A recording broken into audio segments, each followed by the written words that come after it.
भारत में corona virus के बढ़ते मामले लगातार रिकॉर्ड तोड़ रहे हैं। स्वास्थ्य मंत्रालय द्वारा जारी आंकड़ों के अनुसार पिछले 24 घंटे में अब तक के सबसे ज्यादा 66,999 मामले सामने आए हैं और 942 लोगों की मौत हो गई है। वहीं इस दौरान सर्वाधिक 8,30,391 टेस्ट किए गए हैं।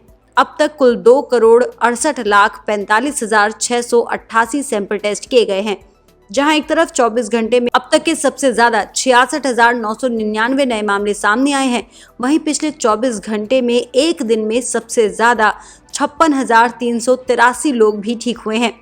देश में अब तक कोरोना के 23,96,638 मामले हैं। इनमें से 6,53,622 एक्टिव केस हैं, तो वहीं 16,95,982 मरीज ठीक हो गए हैं।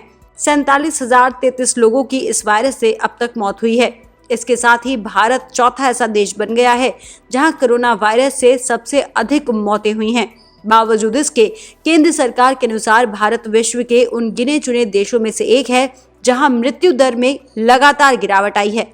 भारत में इस समय मृत्यु दर जहां 1.96% है, तो वहीं रिकवरी रेट बढ़कर 70.77% हो चुका है। जानकारी के लिए बता दें कि 11 मार्च 2020 के बाद से केंद्र सरकार ने राज्यों, केंद्र शासित प्रदेशों, केंद्रीय संस्थानों को 3.04 करोड़ से अधिक N95 मास्क, 1.28 करोड़ से अधिक PPE किट, साथ ही 10.83 करोड़ से अधिक HCQ टैबलेट वितरित की हैं। इसके अलावा 22,533 मेक इन इंडिया वेंटिलेटर विभिन्न राज्यों, केंद्र शासित प्रदेशों और केंद्रीय संस्थानों को दिए गए हैं। देश के सबसे ज्यादा प्रभावित 5 राज्यों में अभी भी महाराष्ट्र, तमिलनाडु, आंध्र प्रदेश, कर्नाटक और दिल्ली का नाम आता है, जहां दिल्ली में पिछले कुछ दिनों में कोविड-19 के मामलों में गिरावट आई थी। वहां एक बार फिर से लगातार 2 दिन से 1,000 के करीब नए मामले सामने आ रहे हैं।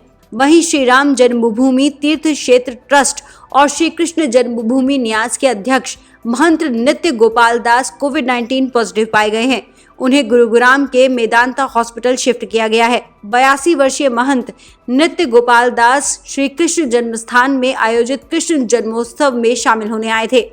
वहीं यूपी के मुख्यमंत्री योगी आदित्यनाथ ने उनका हाल पूछा और उनके जल्दी ठीक होने की कामना की। आपको बता दें कि 5 अगस्त को अयोध्या में श्री राम जन्मभूमि पर मंदिर निर्माण के लिए आयोजित भूमि पूजन समारोह में वे भी मौजूद थे, जहां पर प्रधानमंत्री नरेंद्र मोदी, संघ प्रमुख मोहन भागवत, राज्यपाल आनंदीबेन पटेल, मुख्यमंत्री योगी आदित्यनाथ समेत कई गणमान्य अतिथि शामिल थे। वहीं दूसरी तरफ बढ़ते कोरोना वायरस के मामलों को देखते हुए तमिलनाडु सरकार ने गणेश चतुर्थी को लेकर गाइडलाइन जारी की है।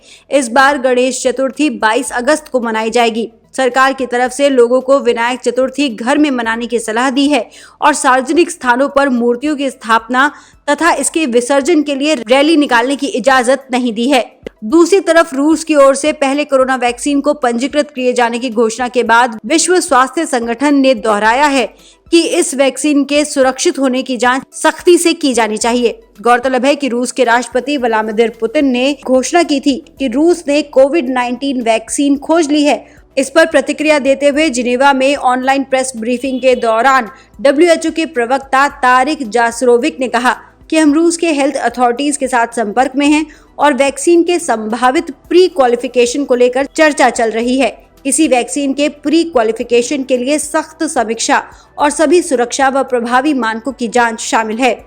WHO में वैक्सीन और दवा के लिए प्री क्वालिफिकेशन प्रोसेस है। उत्पादक WHO से प्री क्वालिफिकेशन की मांग करते हैं क्योंकि यह तरीका गुणवत्ता की मोहर है।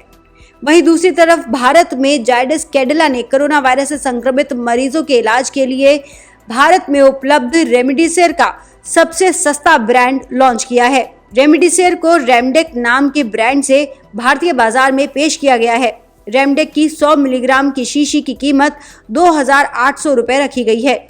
गौरतलब है कि जायडस कैडिला के मुताबिक ये दवा उसके वितरण नेटवर्क के जरिए पूरे देश में उपलब्ध होगी। वहीं विश्व की बात करें तो जॉन हॉपिंग्स यूनिवर्सिटी के अनुसार विश्व में कोरोना वायरस का कुल आंकड़ा अब 2 करोड़ से अधिक हो चुका है। यूनाइटेड स्टेट्स में ये आंकड़ा जहां 50 लाख से ऊपर है, तो वहीं ब्राजील में कोरोना वायरस का कुल आंकड़ा 31 लाख से ऊपर पहुंच चुका है। भारत इस लिस्ट में तीसरे नंबर पर आता है, जहां पर कोरोना वायरस के 23 लाख से ज्यादा मरीज हैं। कोरोना वायरस के बढ़ते मामलों के बीच WHO के साथ साथ देश का शासन प्रशासन भी सोशल डिस्टेंसिंग बनाए रखने और मुंह पर मास्क लगाने की लगातार अपील कर रहा है।